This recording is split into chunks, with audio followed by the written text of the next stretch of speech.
챕터 1 오프닝 마이너스 죽음 앞에서 터진 금기의 고백. 서울 강남구 한복판에 위치한 고급 장례식장 VIP실.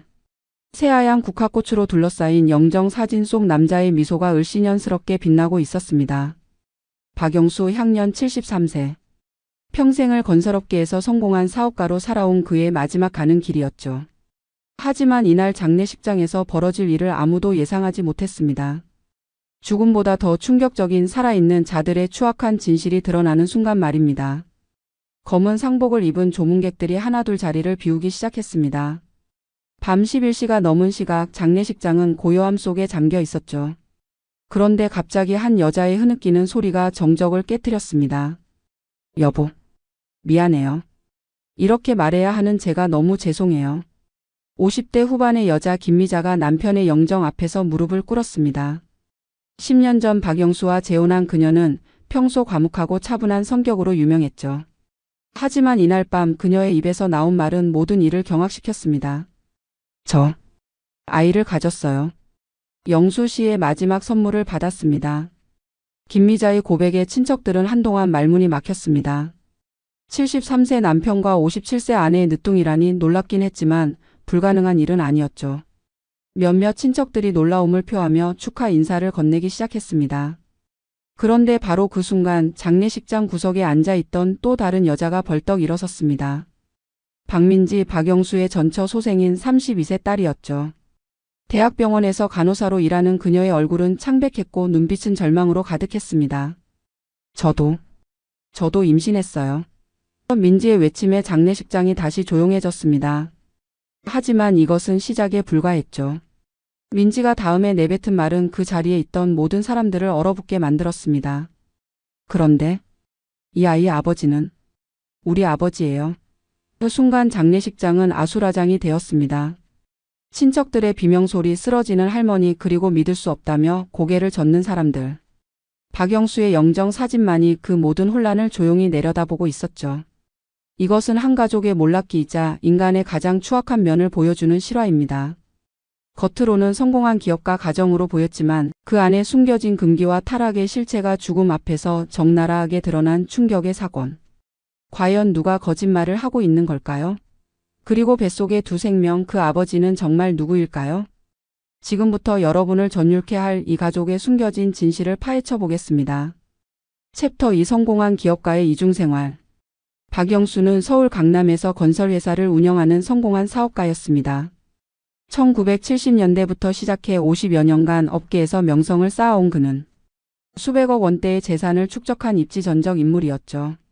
하지만 성공 뒤에는 항상 그늘이 따르는 법입니다. 박영수의 첫 번째 결혼은 1975년 그가 25세 되던 해였습니다. 아내 이순희와의 사이에서 딸 민지를 얻었지만 사업 확장에 몰두하느라 가정에는 소홀했죠. 그 결과 부부 사이는 점점 멀어졌고 2010년 이순희가 교통사고로 세상을 떠나면서 35년간의 결혼 생활은 막을 내렸습니다. 호라비가 된 박영수는 깊은 상실감에 빠졌습니다. 60세가 넘은 나이에 혼자 남겨진 그에게는 사업도 돈도 의미가 없어 보였죠. 그런 그에게 나타난 것이 김미자였습니다. 당시 45세였던 그녀는 박영수가 다니던 교회의 권사였고 남편과 사별한 과부였습니다. 미자는 박영수의 상처받은 마음을 달래주며 조용히 다가왔고 2013년 두 사람은 늦은 나이에 재혼에 골인했습니다. 주변에서는 박영수가 늦바람이 났다며 수군거렸지만 당사자들은 진정한 사랑이라고 주장했죠. 재혼 후 박영수의 집안 분위기는 완전히 바뀌었습니다.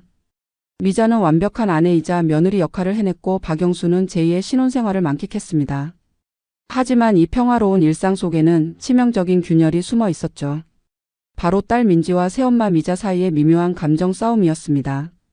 민지는 아버지의 재혼을 표면적으로는 축복했지만 속으로는 자신의 자리를 빼앗긴 것 같은 박탈감에 시달렸습니다. 특히 아버지가 미자에게만 따뜻하게 대하는 모습을 볼 때마다 질투와 분노가 치밀어 올랐죠. 민지는 30대 초반의 미혼 여성으로 간호사라는 안정적인 직업을 가지고 있었습니다. 하지만 연애에는 번번이 실패했고 아버지는 항상 빨리 결혼해서 손자 얼굴 보게 해달라며 재촉했죠. 이런 상황에서 새엄마가 나타나 아버지의 모든 관심을 독차지하자 민지의 마음속에는 복잡한 감정이 자리 잡기 시작했습니다. 때로는 아버지를 향한 그리움이, 때로는 새엄마를 향한 질투가 뒤섞인 위험한 감정 말입니다. 박영수는 이런 딸의 마음을 전혀 눈치채지 못했습니다. 아니 어쩌면 일부러 외면했을지도 모르죠. 사업가로서는 뛰어났지만 아버지로서는 실격이었던 그는 늦은 나이에 찾은 행복에만 취해 있었습니다. 하지만 운명은 그에게 가혹한 대가를 치르게 할 예정이었죠. 그가 평생 쌓아온 모든 것이 하루아침에 무너질 충격적인 사건이 기다리고 있었습니다. 챕터 3 금기를 넘나든 비밀스러운 관계. 2023년 여름 박영수의 집안에는 이상한 기류가 흘렀습니다. 미자는 최근 들어 얼굴이 많이 상기되어 보였고 민지는 평소보다 집에 더 자주 머물렀죠. 박영수는 두 여자가 사이좋게 지내는 모습에 흐뭇해했지만 실상은 전혀 달랐습니다. 미자와 민지 사이에는 말로 표현할 수 없는 긴장감과 경쟁의식이 팽팽하게 흘렀고 그 중심에는 박영수라는 한 남자가 있었습니다. 민지의 고백에 따르면 모든 것은 작년 가을부터 시작되었다고 합니다. 아버지의 건강이 눈에 띄게 나빠지면서 민지는 간병을 핑계로 집에서 보내는 시간이 늘어났죠. 새엄마 미자도 남편을 돌보느라 정신없는 나날이었습니다. 그런데 어느 날 밤 술에 취한 아버지가 민지를 부르더니 돌아가신 엄마 이야기를 하기 시작했습니다. 내 엄마를 많이 닮았다며 민지의 손을 잡고 눈물을 흘리는 아버지를 보며 민지의 마음속에는 묘한 감정이 싹텄다고 하죠. 그 후로 아버지와 딸 사이에는 설명하기 어려운 애매한 관계가 형성되기 시작했습니다. 민지는 아버지의 건강을 핑계로 더욱 자주 집에 머물렀고 박영수는 딸의 헌신적인 돌봄에 감동했죠. 하지만 여기서 문제가 발생했습니다. 미자가 질투하기 시작한 것입니다. 남편이 딸에게만 의존하고 자신은 설 자리가 없어지는 것 같다며 불안해했죠.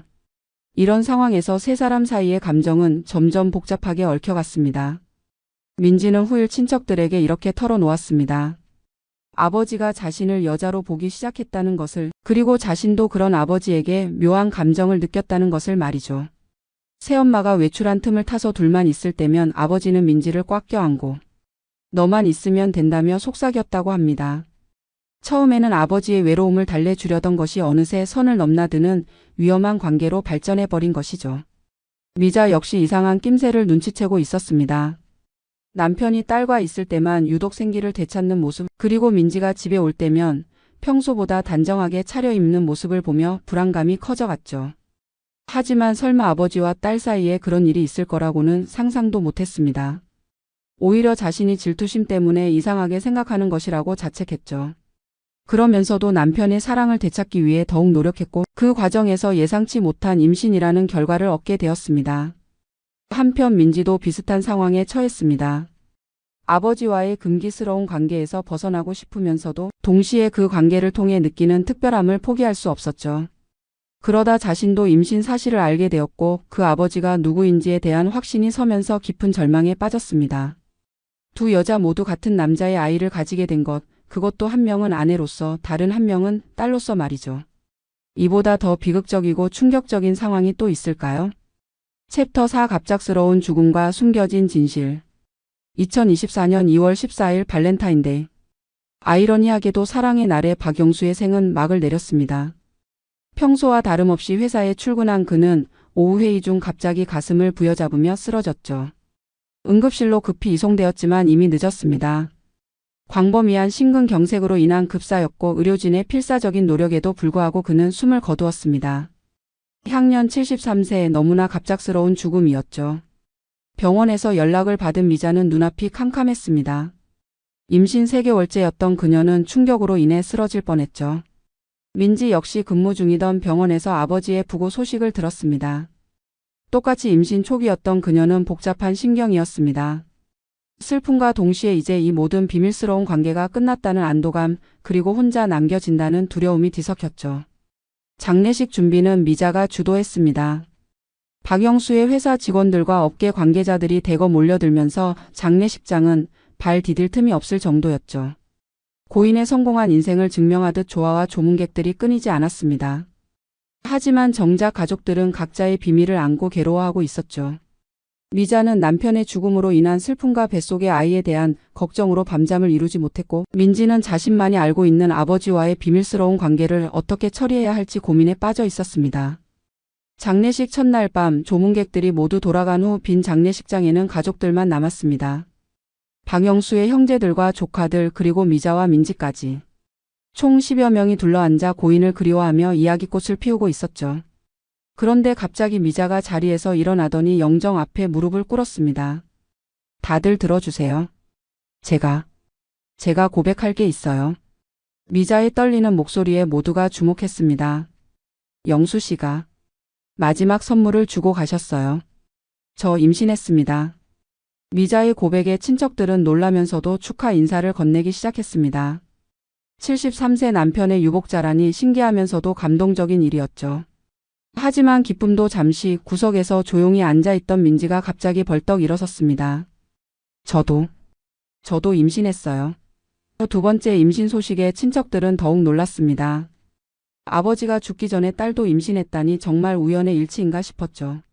그런데 민지가 다음에 내뱉은 말은 모든 이를 충격의 도가니에 빠뜨렸습니다. 그런데 이 아이의 아버지는 우리 아버지예요. 그 순간 장례식장은 정적에 휩싸였습니다. 그리고 곧이어 터져 나온 것은 믿을 수 없다는 탄식과 비명이었죠.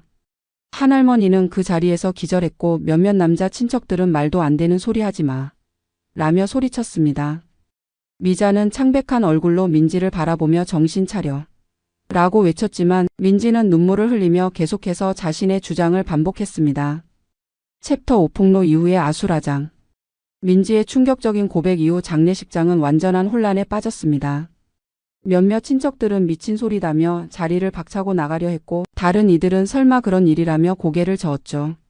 하지만 민지는 절망적인 표정으로 계속해서 자신의 주장을 굽히지 않았습니다. 믿기 어려우시겠지만 사실이에요. 아버지와 저는 지난 몇 달간 더 이상 말을 잇지 못하고 흐느끼기 시작한 민지를 보며 친척들은 이것이 단순한 정신적 착란이 아닐지도 모른다는 생각을 하기 시작했습니다. 미자는 분노와 당황스러움을 감추지 못했습니다. 민지야, 아버지가 돌아가신 충격 때문에 정신이 나간 거야. 어떻게 그런 말을. 하지만 민지는 더욱 격렬하게 반박했죠. 새엄마도 알고 계셨잖아요. 아버지가 저를 어떤 눈으로 보시는지, 왜 제가 자주 집에 오기 시작했는지. 이 말에 미자는 할 말을 잃었습니다. 실제로 남편과 딸 사이에 이상한 기류를 느꼈던 것이 사실이었기 때문이죠.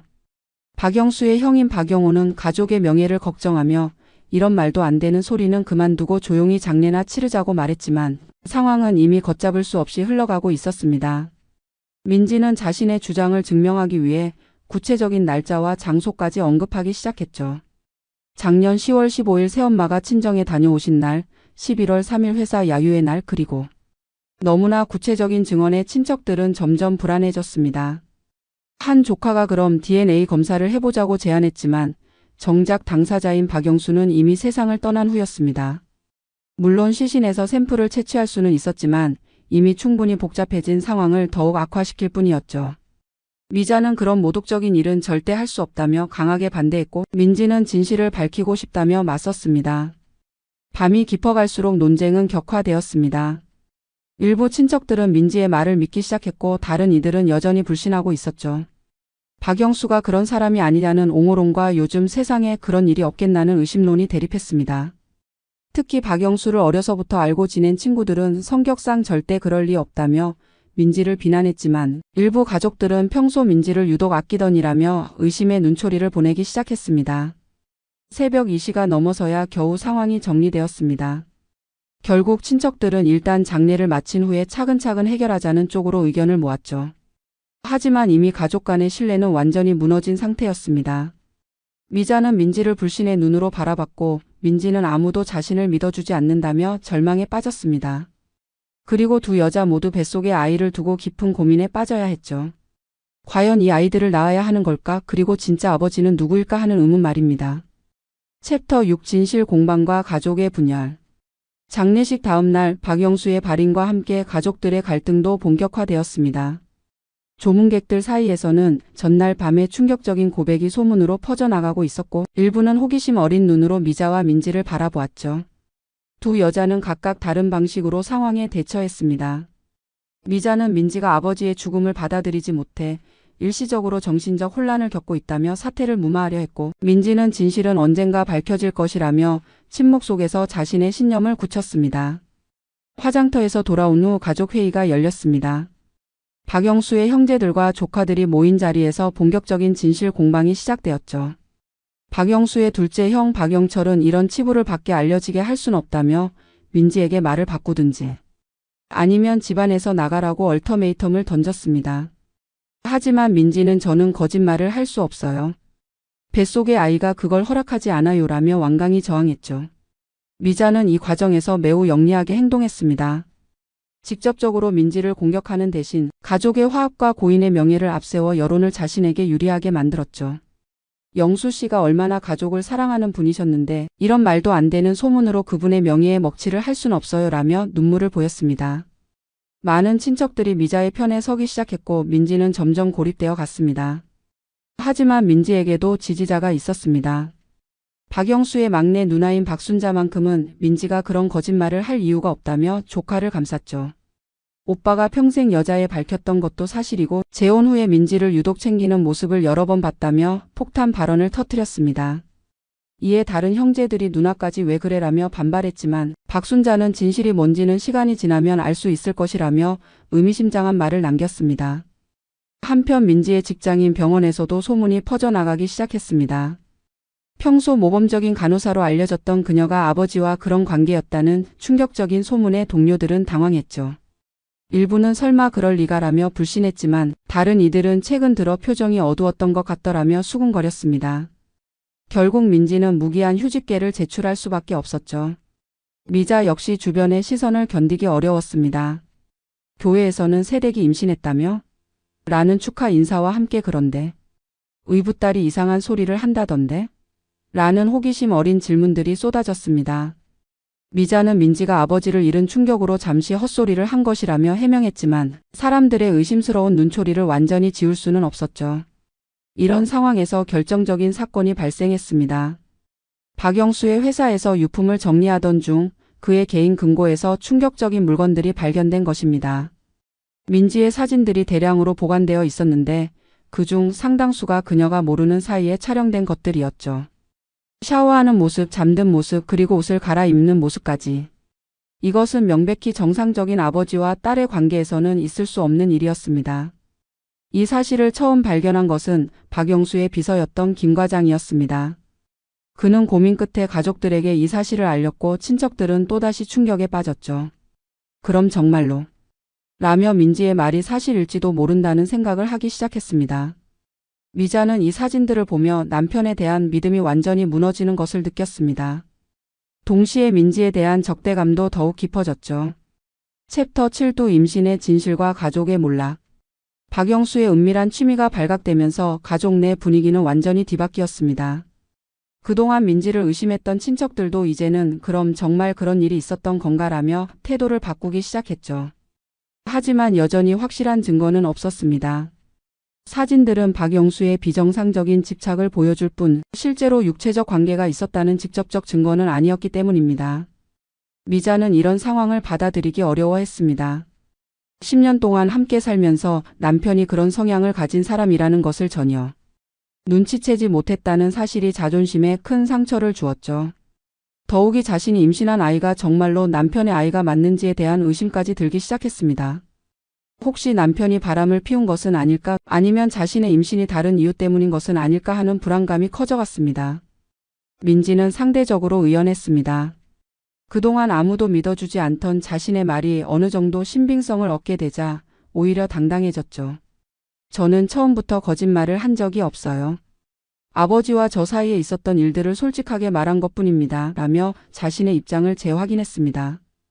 하지만 동시에 뱃속의 아이에 대한 걱정도 깊어갔습니다. 과연 이 아이를 낳아서 기를 수 있을까, 사회의 시선을 견딜 수 있을까 하는 두려움 말입니다. 임신 4개월에 접어들면서 두 여자는 각각 다른 선택을 하게 됩니다. 미자는 남편의 마지막 유산이라며 아이를 낳기로 결심했고 민지는 이런 상황에서 아이를 낳을 수는 없다며 중절 수술을 고려했죠. 하지만 민지의 결정에 대해 박순자 고모가 강하게 반대하고 나섰습니다. 그 아이가 정말 오빠의 핏줄이라면, 그리고 그것이 사실이라면 그 아이는 이 세상에 나와서 진실을 증명해야 한다는 것이 그녀의 논리였죠. 이런 상황에서 또 다른 반전이 일어났습니다. 박영수의 회사 직원들 사이에서 사장님이 생전에 다른 여자와도 만났던 것 같다는 증언이 나온 것입니다. 김 과장의 말에 따르면 박영수는 종종 젊은 여자와 함께 있는 모습이 목격되었고 특히 작년 하반기에는 그런 일이 더욱 빈번했다고 했죠. 혹시 사모님이 임신하신 것도? 라며 의미심장한 말을 남겼습니다. 이 증언에 미자는 크게 동요했습니다. 자신의 임신이 남편의 바람기 때문일 가능성을 처음으로 진지하게 고려하게 된 것이죠. 하지만 동시에 분노도 치밀어 올랐습니다.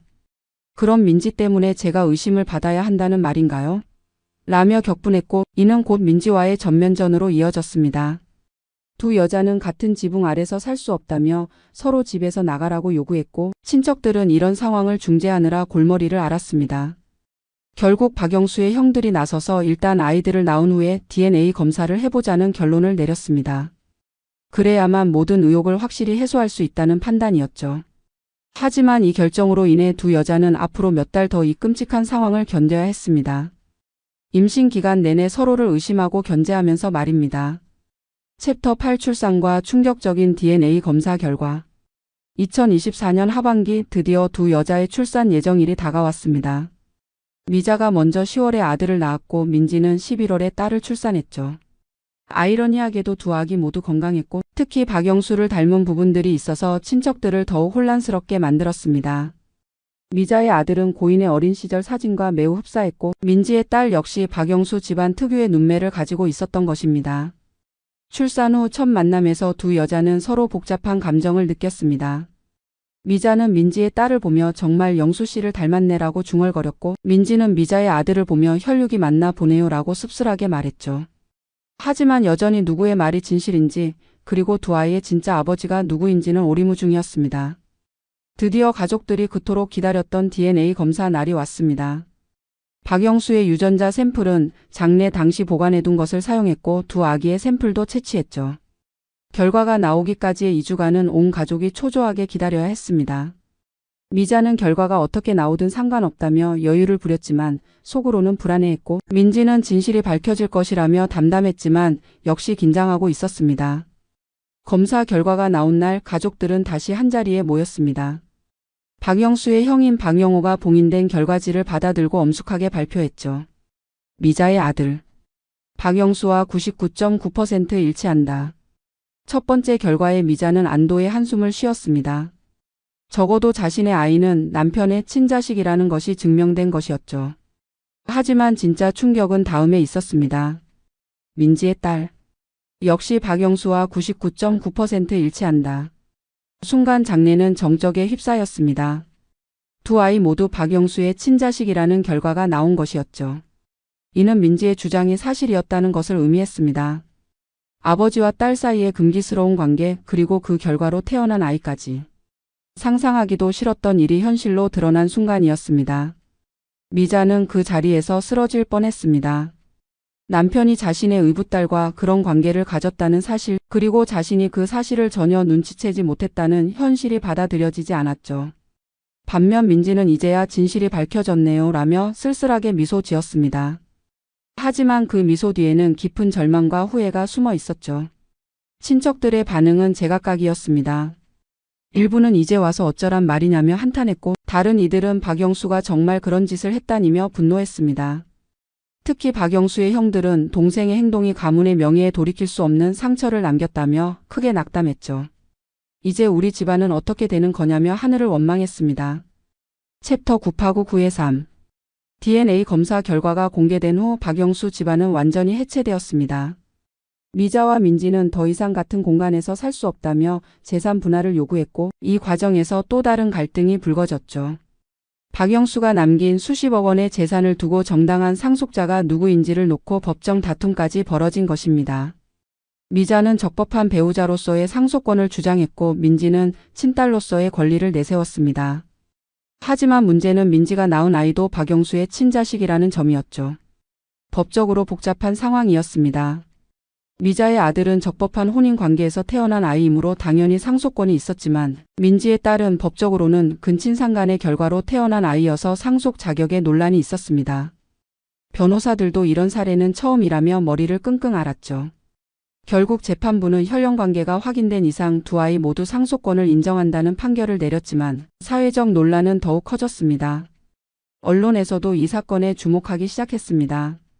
재벌가의 숨겨진 추문, 아버지와 딸의 금기된 사랑 등의 자극적인 제목으로 연일 보도되었고 당사자들의 신상 정보까지 공개되면서 미자와 민지는 정상적인 사회생활을 할 수 없게 되었습니다. 특히 민지는 근친상간녀라는 낙인이 찍혀서 어디를 가든 손가락질을 받았고 결국 서울을 떠나 지방의 작은 도시로 이주할 수밖에 없었죠. 미자는 상대적으로 나은 처지였지만 그래도 고통스러운 나날이었습니다. 교회에서는 그런 남자와 결혼한 것도 죄라며 냉대했고 이웃들은 수군거리며 피했습니다. 하지만 그녀에게는 박영수의 적법한 아들이 있었고 그 아이를 위해서라도 굴복할 수 없었죠. 제 아들만큼은 정당하게 키우겠다며 이를 악물고 버텼습니다. 한편 두 아이는 이런 어른들의 추악한 진실과는 무관하게 건강하게 자라고 있었습니다. 미자의 아들 박준서는 밝고 활발한 성격으로 자랐고 민지의 딸 박지은이는 조용하지만 영리한 면모를 보여주었죠. 하지만 이 아이들이 커서 자신들의 출생 비밀을 알게 되면 어떤 충격을 받을지는 아무도 예상할 수 없었습니다. 가족들 사이의 연락도 완전히 끊어졌습니다. 미자와 민지는 서로의 존재 자체를 부정하려 했고 다른 친척들도 이 사건과 연관되기를 꺼려했습니다. 명절에도 모이지 않고 경조사에도 참석하지 않는 완전한 절연 상태가 되어버렸죠. 한때는 화목했던 대가족이 한 사람의 일탈 때문에 산산조각이 나버린 것입니다. 챕터 10 씻을 수 없는 상처. 사건이 일어난 지 2년이 지난 지금 관련된 모든 사람들은 각자의 방식으로 상처를 치유하며 살아가고 있습니다. 하지만 그 상처는 결코 완전히 아물지 않을 것 같습니다. 미자는 서울 외곽의 작은 아파트에서 아들 준서와 단둘이 살아가고 있습니다. 박영수가 남긴 재산으로 경제적 어려움은 없지만 정신적 상처는 여전히 깊습니다. 가끔 준서가 아버지를 닮은 모습을 보일 때마다 그날의 악몽이 되살아나곤 하죠. 민지는 부산의 작은 병원에서 다시 간호사로 일하기 시작했습니다. 신분을 숨기고 가명을 사용하지만 언제 발각될지 모르는 불안감 속에서 살고 있죠. 딸 지은이는 이제 돌이 지났는데 아버지가 누구인지 물어볼 나이가 되면 뭐라고 대답해야 할지 고민이 깊어만 갑니다. 아빠는 하늘나라에 계셔라고 말할 수는 있지만 언젠가는 진실을 알게 될 텐데 그때가 더 두렵습니다. 박영수의 형제들도 여전히 이 사건의 여파에 시달리고 있습니다. 박영호는 동생 때문에 조상님께 죄송하다며 매일 산소를 찾아가 참회하고 있고 박영철은 아예 가족사에 대해 언급하는 것조차 꺼리고 있습니다. 특히 박순자는 내가 민지를 믿어줬기 때문에 이런 일이 벌어졌나라며 자책하고 있죠. 가족 모임은 완전히 사라졌고 명절에도 각자 집에서 쓸쓸히 보내고 있습니다. 사회적으로도 이 사건은 큰 파장을 남겼습니다.